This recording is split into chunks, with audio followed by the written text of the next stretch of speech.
کائنات میں سب سے بہترین انسان نبی اور رسول ہوتے ہیں، اور اللہ نے اپنے محبوب پاک کو نبیوں کا امام بنایا ہے۔ اس فضیلت کو سمجھیں۔ یہاں نا جو لوگ لاڈلا کہلاتا ہے نا کوئی بندہ کہ میں لاڈلا ہوں، ویسے یہاں لاڈلے بدلتے رہتے ہیں، کبھی کوئی لاڈلا ہوتا ہے کبھی کوئی لاڈلا ہوتا ہے، ویسے یہاں لاڈلے بدلتے ہیں، لیکن جو لاڈلا ہوتا ہے نا وہ بتاتا بھی ہے کہ میں لاڈلا ہوں۔ اور کسی کا بھی کوئی لاڈلا ہو جائے تو وہ ناز نخرے دکھاتا ہے، رسول کریم اور رب کے لاڈلے مانو۔ لیکن جو بات میں نے آپ کی خدمت میں عرض کرنی ہے، آپ اس پر توجہ کریں گے۔ حضور امام الانبیاء ہیں، اللہ کے محبوب ہیں، نبی پاک علیہ السلام کا پتھروں نے کلمہ پڑھا ہے، چاند حضور کے اشارے پر ڈوبتے ہوئے واپس لوٹ آیا ہے، سورج ڈوبتے ہوئے آ گیا ہے، چاند کے 2 ٹکڑے ہوئے ہیں، یہ ساری حضور کی شان ہے۔ اللہ نے اپنے محبوب کو معراج عطا فرمائی ہے۔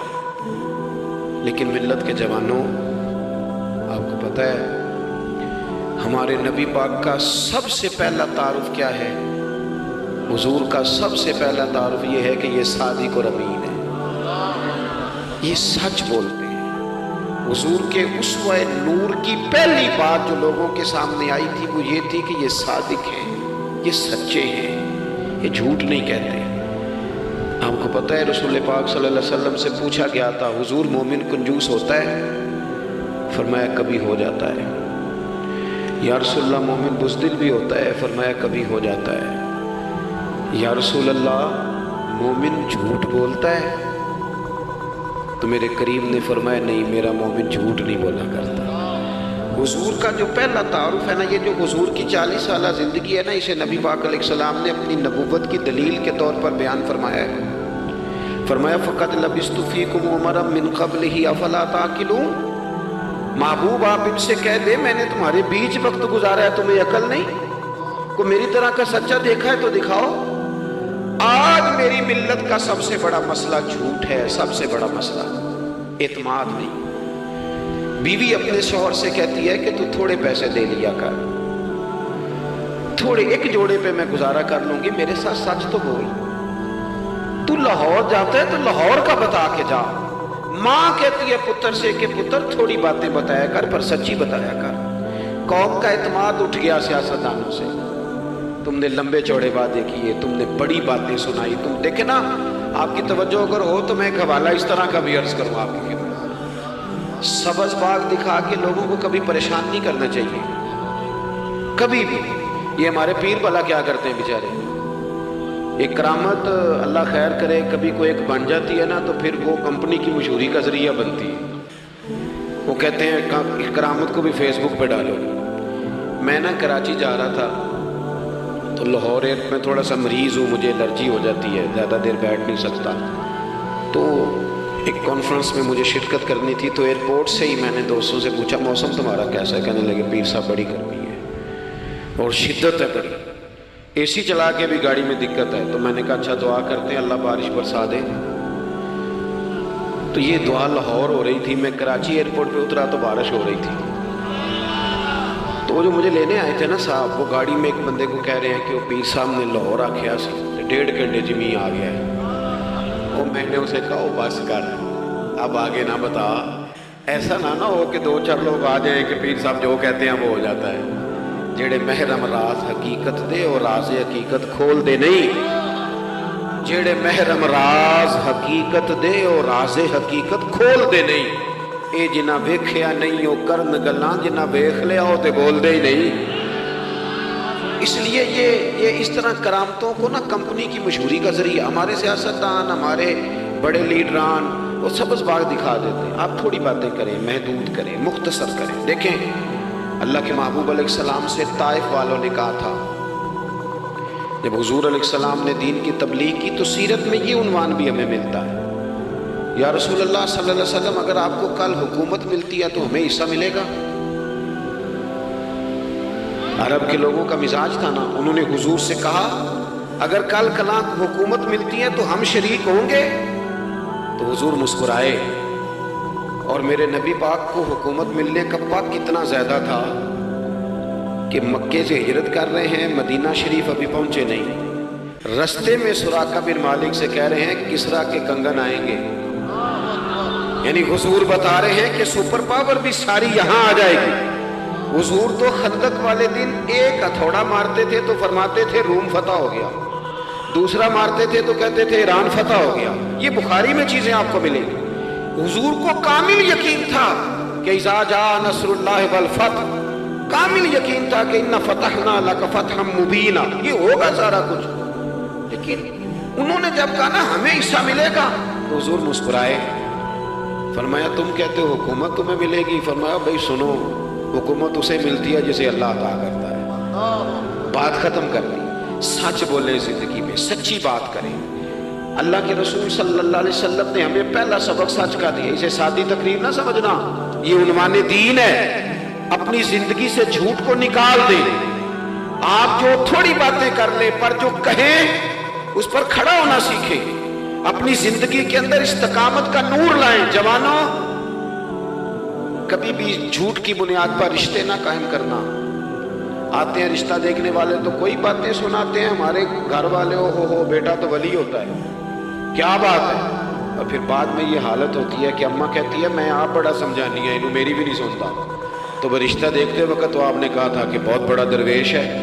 آپ اور بچی والے بھی کچھ ایسے کام کرتے ہیں۔ رشتہ کرانے والے سے کہتے ہیں ہم نے کار بھی دینی ہے۔ کیوں آپ نے لالچ پیدا کیا؟ کیوں پہلے آپ نے خرابیاں کی؟ اپنی زندگی میں سچ بولیں، سچی بات کریں۔ کبھی بھی کوئی ایسا کام نہ کریں جس سے کہ لوگوں کی طبیعت ایسی ہو کہ لوگ سمجھیں کہ یہ لوگ تو غلط بیانی کے عادی ہیں۔ دیکھیں بخاری میں موجود ہے، سیرت کی تمام کتابوں میں الفاظ کے اختلاف کے ساتھ یہ اپنی اصل کے ساتھ یہ چیز ہر جگہ موجود ہے۔ حضرت ابو سفیان رضی اللہ تعالیٰ عنہ بعد میں مسلمان ہوئے، فرماتے ہیں میں جب شاہ روم کو حضور کا خط گیا تھا نا ہرقل کو، حضور صلی اللہ علیہ وسلم نے اس سے کہا کہ کلمہ پڑھ لو، خطوط لکھے نبی کریم نے۔ اس نے کہا یہاں ڈھونڈو کوئی عرب کا سردار اگر آیا ہو تو میں ملنا چاہتا ہوں۔ ابو سفیان کہتے ہیں میں بغرض تجارت وہاں موجود تھا، مجھے لوگ پکڑ کے بادشاہ کے پاس لے گئے، میں کلمہ نہیں پڑھتا تھا۔ جب کوئی کسی کا مخالف ہوتا ہے تو اس نے کوئی کہانی بھی یاد کی ہوئی ہوتی ہے۔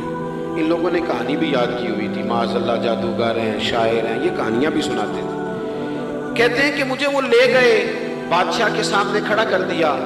اب بادشاہ نے سوالات پوچھے، میں کوئی حق میں نہیں تھا کہ میں حق میں باتیں کرتا، میں تو اس وقت تک کلمہ نہیں پڑھتا تھا، اور جو کفار کہتے تھے وہ ساری باتیں میں نے کرنی تھی۔ کہتے ہیں بادشاہ نے اپنے دربار میں کھڑا کر کے سوال کیے، بڑے سوال پوچھے، بڑے میں نے جواب دیے، بڑے سوال پوچھے۔ یہ بھی پوچھا کہ ماننے والے ان کے غریب ہیں کہ امیر ہیں؟ میں نے کہا نہیں، ماڑے ماڑے بندے ہیں۔ میلاد کے جلوسوں میں بھی ماڑے ماڑے بندے ہی جاتے ہیں، ماڑے ماڑے غریب لوگ ہیں۔ اس نے یہ بھی پوچھا کہ ماننے والے بڑھ رہے ہیں یا گھٹ رہے ہیں؟ میں نے سارے جواب دیے۔ او ملت کے جوانوں، خدا را میری بات سننا۔ ابو سفیان کہتے ہیں غیروں کا دربار، سوال کرنے والا بھی کلمہ نہیں پڑھتا، ابھی جواب دینے والا بھی کلمہ نہیں پڑھتا۔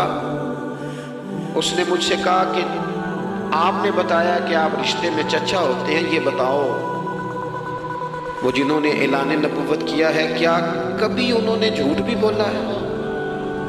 آج لوگوں نے نام نہیں بدل دیا جھوٹ کا، کچھ نے بہانہ نام رکھ دیا جھوٹ کا، جی میں نے بہانہ کر دیا تھا۔ کچھ کہتے ہیں جی وہ تو میں نے تو بس ایسی بات، وہ تو میں نے مذاق کیا تھا۔ جھوٹ کے نام نہیں بدل دیے لوگوں نے۔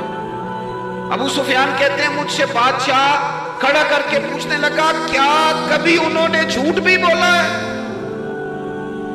ابو سفیان کہتے ہیں کہ لمحے کے لیے میرے دل میں آیا کہہ دوں کہ بولا ہے۔ پھر میں نے کہا ایک تو یہ عرب کی وفاداری کے خلاف ہے، اور دوسرا میں کہوں گا وہ جادوگر ہیں تو شاید وہ ایک سیکنڈ کے لیے توجہ کرے، میں کہوں گا وہ شاعر ہیں شاید وہ توجہ کرے، اور مدینے والے نے جھوٹ بولا یہ تو مانے گا ہی کوئی نہیں۔ سنو سنو، جن چیزوں کو معمولی سمجھ کے ہم نے رائج کیا وہ ہمارا وقار لے گئی۔ دنیا ہم پر اعتماد نہیں کرتی۔ ہم اس ملک میں بستے ہیں جہاں زلزلہ بھی آئے تو غیر ملکی امداد کرنا چاہیں تو وہ کہتے ہیں حکومتوں کے ہاتھ میں نہیں دیں گے، خود جائیں گے۔ ہمارا یہ حال ہو گیا ہے کہ قوم پر اعتماد اٹھ گیا دنیا کا۔ ہمیں پلٹنا ہے، ہم نے دیکھنا ہے ہمارا رویہ کیا ہے، ہمارا انداز کیا۔ تھوڑی کر لیں باتیں کو، ضروری ہے صبح شام بولنا، تھوڑے کر لیں باتیں۔ تھوڑے دعوے کر لیں کوئی ضروری ہے؟ سنو میرے عزیز، ابو سفیان کہتے ہیں کہ اس نے کہا کبھی جھوٹ بھی بولا ہے؟ میں سوچ میں پڑ گیا۔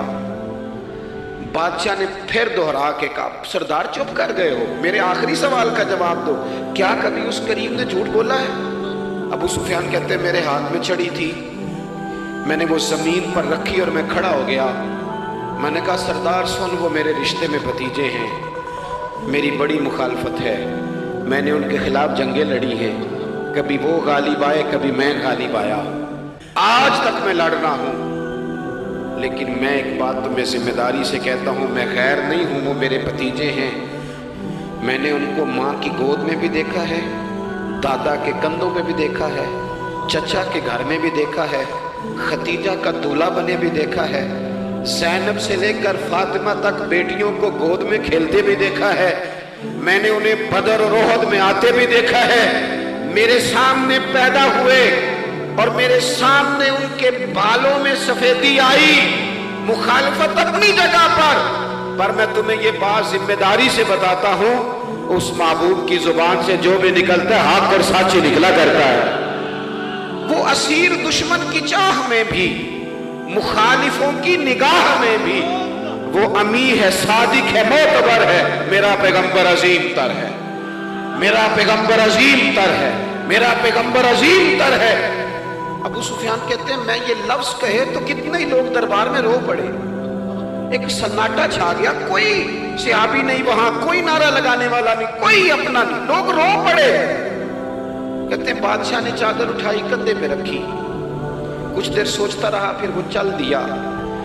میں نے پیچھے سے آواز دی، میں نے کہا تو نے اتنے سوال پوچھے، میں نے اتنے جواب دیے، کوئی رزلٹ بھی تو بتانا کیا نکلا، نتیجہ کیا ہے؟ تو بادشاہ نے پلٹ کے میری طرف دیکھا، کہنے لگا سردار نتیجہ تو نکل آیا نا یار، جس بندوں سے جھوٹ نہیں بولا وہ یہ جھوٹ کیوں بولے گا کہ میں اللہ کا رسول بن کے آیا؟ اس نے او میرے بھائی اپنی زندگی میں سچ لاؤ، خدا را ہمارے گھروں سے لے کر حکومت کے ایوانوں تک ضرورت سچ کی ہے، ضرورت سچ کی ہے۔ دوسری بات، اپنی زندگی میں دیانتدار ہو جائیں، چھوڑ دے سامنے والا کیا کر رہا ہے، میں اپنے اس ممبر سے دیانتدار ہوں کہ نہیں، یہ میں نے اللہ کو جواب دینا ہے، میں نے اتنی عزت سمیٹی ہے دین کے نام پہ سمیٹی ہے، میں نے اللہ کو جواب دینا ہے۔ ہم سارا دھیان دوسروں کا رکھنے لگ گئے۔ حضرت خواجہ نصیر الدین چراغ دہلوی رحمۃ اللہ علیہ سے بادشاہ نے آ کے وظیفہ پوچھا تھا، حضرت کو وظیفہ بتائے، تو خواجہ صاحب فرمانے لگے اپنا کام دیانتداری سے کر، یہی سب سے بڑا وظیفہ ہے۔ اپنی زندگی میں دیانتداری، امانت داری، آپ اس طرح کے ہو جائیں کہ آپ جس طرح آپ سمجھے نا کہ یہ حرام جانور ہے تو میرے منہ میں جائے گا تو مجھے الٹی آئے گی۔ آپ کبھی دیکھیں نا کہ حرام گوشت کوئی آپ کو بتا دے، آپ دو لقمے آپ نے کھا بھی لیے، لطف آیا، تو کسی نے کان میں کہا یہ تو ذبح نہیں ہوا تھا، بیمار تھا، تو الٹی آ جاتی ہے کہ نہیں؟ بولو کہ آ جاتی ہے؟ انسان کا ذہن قبول کرتا ہے حرام کھانے کو؟ 2 کلو گوشت پہ الٹی آتی ہے تو 2 کروڑ روپے پہ کیوں نہیں آتی؟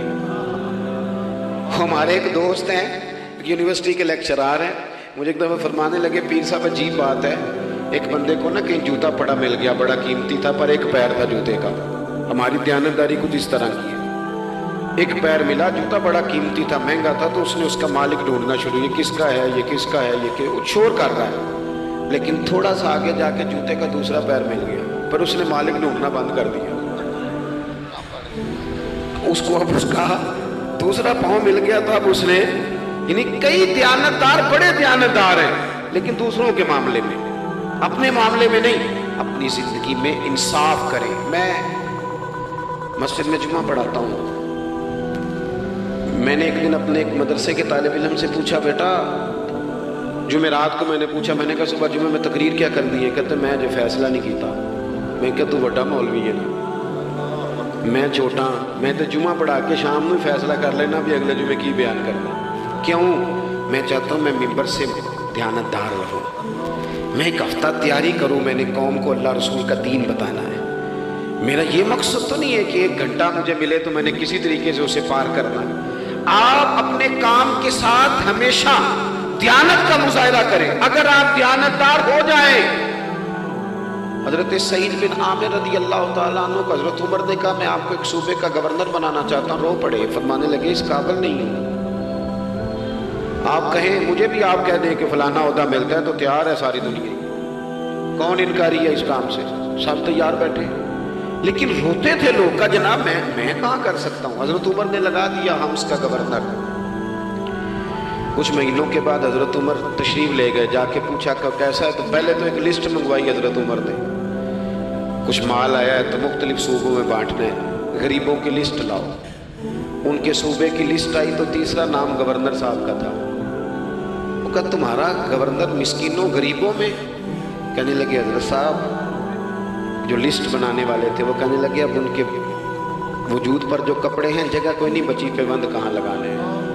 دامان توکل کی یہ خوبی ہے کہ اس پر پیوند لگے ہوتے ہیں پر دھبے نہیں ہوتے، پیوند لگے ہوتے ہیں پر دھبے نہیں ہوتے۔ حضرت عمر نے معلومات کی ان کے صوبے میں جا کے تمہارا گورنر کس طرح کا ہے، عرض کی حضور 4 شکایتیں، یہ جمہوریت ہے۔ آج تو ہر سیاسی جماعت میں ڈکٹیٹرشپ ہے، آج کہاں جمہوریت ہے؟ آج تو آپ جتنے شاہ کے وفادار ہو جائیں گے اتنا اچھا عہدہ لیں گے، جتنا مرضی قابل بندہ ہو جماعت کے اندر، لیکن اگر وہ پورا تابع دار نہیں تو نظام نہیں چلتا، جتنا مرضی قابل ہو۔ حضرت سعید بن عامر رضی اللہ تعالیٰ عنہ 4 شکایتیں، عام آدمی شکایتیں کر رہے ہیں۔ حضرت عمر نے کہا کون کون سی؟ تو انہوں نے کہا جی پہلی شکایت یہ ہے کہ ہمارے گورنر، توجہ ہے میرے بھائیوں کی، انہوں نے کہا جی پہلی شکایت یہ ہے کہ گورنر صاحب صرف دن کو ملتے ہیں، انہیں رات کو بھی لوگوں سے ملنا چاہیے۔ دوسری شکایت یہ ہے کہ جب شروع میں آئے تھے تو فجر کے بعد بیٹھ جاتے تھے، مسائل سنتے تھے، اب سورج نکلنے پر اشراق چاشت کے ٹائم 8 9 10 بجے آتے ہیں۔ تیسری شکایت یہ ہے کہ ہفتے میں ایک دن ملتے ہی نہیں۔ چوتھی شکایت یہ ہے کہ کبھی کبھی ایسے رونے لگتے ہیں، بیٹھے بیٹھے بے ہوش ہو جاتے ہیں، تو آپ نے دیوانہ آدمی ہمیں دے دیا ہے۔ حضرت عمر فاروق رضی اللہ تعالیٰ عنہ نے حضرت سعید بن عامر کو مجمع میں پوچھا جناب آپ پبلک کے نمائندے ہیں، آپ کو سوالوں کے جواب دینے چاہیے، بتلائیے نا۔ اور یہ پبلک کے نمائندے صرف سیاستدان نہیں ہوتے، پیر صاحبان بھی ہوتے ہیں، مسجد کا خطیب بھی ہوتا ہے۔ اگر حضرت عمر سے پوچھا جا سکتا ہے کرتا کہاں سے آیا تو پیر صاحب سے بھی تو پوچھا جا سکتا ہے، ان کو بھی جواب دینا چاہیے، ان کو بھی بتانا چاہیے، اس لیے کہ وہی تو دعویٰ کر رہے ہیں فقر بتانے کا۔ تو حضرت عمر نے 4 سوال کہا سعید آپ کے ذمے 4 سوالوں کے جواب ہیں۔ تو حضرت سعید بن عامر نے گردن جھکائی، کہنے لگے پہلے ہی کہا تھا میں گورنری کے قابل نہیں۔ فرمایا اب تو بن گئے ہونا، جواب تو دینا ہے، حضور بتلائیے۔ فرمایا پہلا سوال آپ سے یہ ہے کہ یار لوگ کہتے ہیں رات کو کام پڑ جاتا ہے اور آپ ملتے نہیں۔ تو حضرت سعید بن عامر نے اپنی داڑھی پکڑ لی، عرض کی حضور یہ ساری سفید ہو گئی ہے، بڑھاپا ہے، دن مخلوق کے لیے رکھا ہے، رات اپنے رب کے لیے رکھی ہوئی۔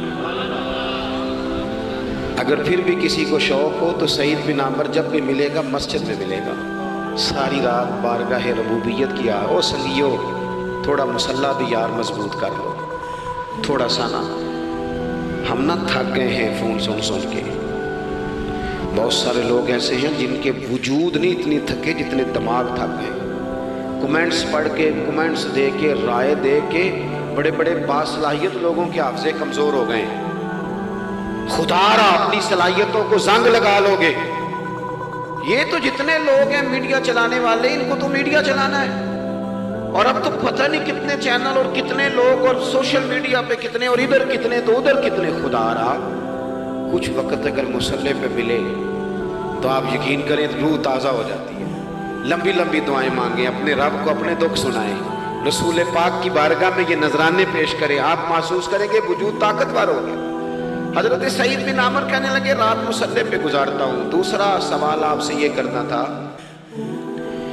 کہ یہ لوگ کہتے ہیں کہ آپ پہلے فجر میں آ جاتے تھے، اب اشراق چاشت کے بعد 9 10 بجے نکلتے ہیں۔